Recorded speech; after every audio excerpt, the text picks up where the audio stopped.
everybody, this is day 2 of our pumpkin project, and so remember we are thinking about form and trying to show that our objects are three-dimensional, that we're trying to make them look like they have height, width, and they have depth, and our depth is implied.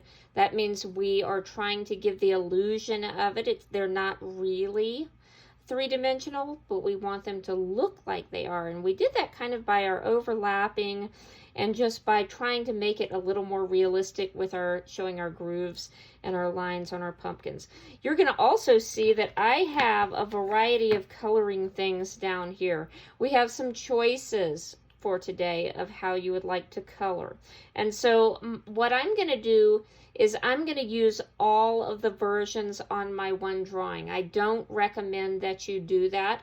I would choose the one that you want to use and stick with it, and your drawing will look a lot better. I'm showing you all on one just because I don't have several finished drawings that I can show you each one. And so let's go first with crayons. And I'm just going to talk about coloring the pumpkins at this point. You can color your background how you want. We do want to make sure it's all colored in, and maybe I can get a finished version to show you when we have a meeting that we can look at.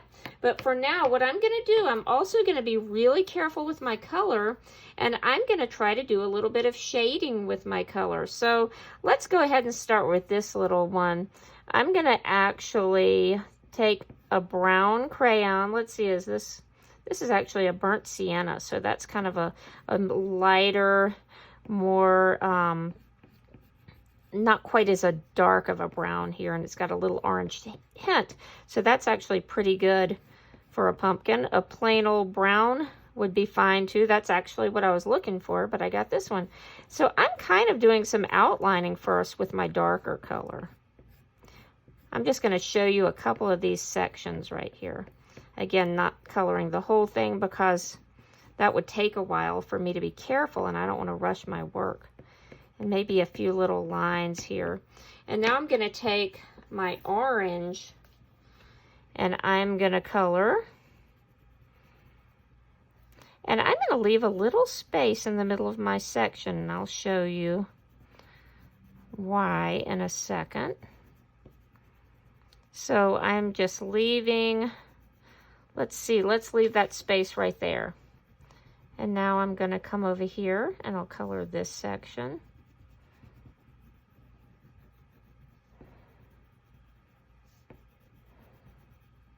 And now I'm going to take this yellow that I have and kind of color on top and give it a little bit of a highlight.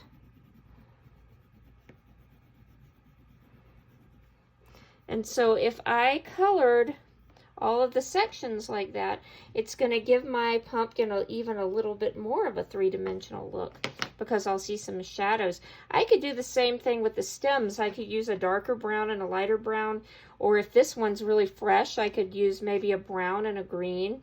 Same kind of technique right there. And this same exact kind of technique will work with our colored pencils.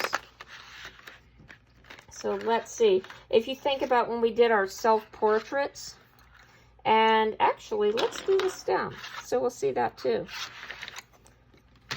If you think about when we talked about using our self-portraits, the dry media, you could use colored pencils and crayons together. That will work. So let's do a little bit of this stem with the colored pencils, and you could do the same technique on the actual pumpkin, but since we've already colored a little chunk of that.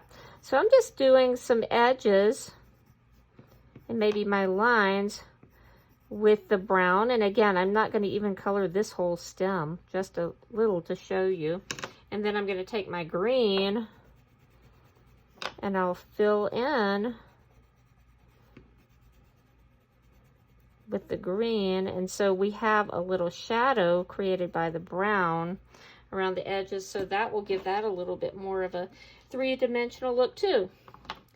Okay, so here is the third technique, or the third material to color with. This is going to give more of a painted look, and it will work better if you are using heavier paper. If you have really thin paper, my paper is pretty thin, so this might get a little bit wrinkly. It might not work as well, but let's give it a try. I'm actually going to pull out these markers, and so these are water-based markers. They're not permanent. And so this technique will not work if you're using fancy permanent markers, because we want the color to bleed a little bit. We want it to run. And so what I'm going to do, I'm going to just actually use the orange here. And let's see. I'm going to just do over here. I'm going to trace this section.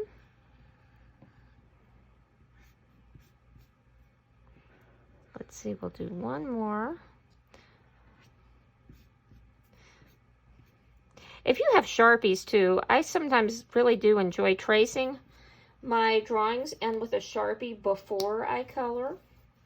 That's an option. You certainly don't have to do that. I actually don't have a Sharpie right now, so I couldn't do that anyway. So I've got now some water. Now my water is a little bit dirty because I used it for something else. So I probably should have clean water, but I'm going to go for it. So I'm going to take just a wet paintbrush with clean water, or hopefully yours will be cleaner than mine. And I am going to just paint with the water over my marker.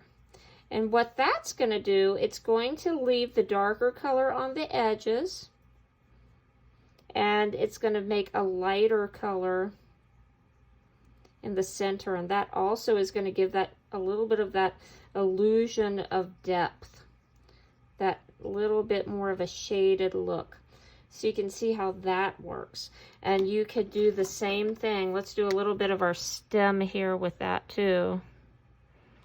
Now you do have to be really careful that your colors don't all bleed together. And if that happens, that's okay. That still could really actually be interesting to look at. So let's put a little green in here too. Just maybe a little bit. I'm going to rinse off the orange from my brush that I had on there. And now let's just go on to this. And we'll blend that out a little bit too.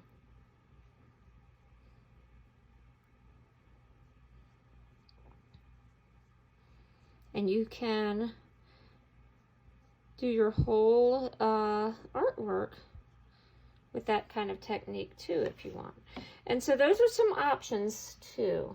If you want to try all the options and see which one you prefer, then I would recommend just having a little scrap paper close by, and then you could try those techniques and decide which one works the best for you, so that you don't end up messing up your nice drawing that you worked on yesterday.